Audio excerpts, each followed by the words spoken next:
Ito ipagsigaw ko sa buong mundo na pagdating sa 2028, sana po si Presidente Bongbong Marcos pa rin ang nakatayong presidente dito sa ating bansa.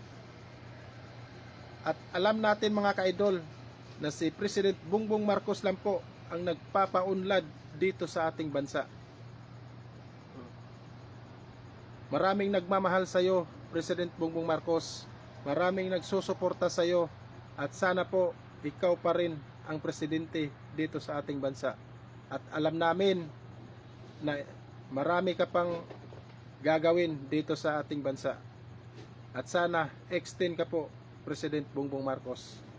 Marami po kaming nagsusuporta sa inyo. Marami po kaming nagmamahal sa iyo. Ayan, maraming nagsusuporta sa iyo, President Bongbong Marcos. At sana ikaw lang po ang presidente dito sa ating bansa.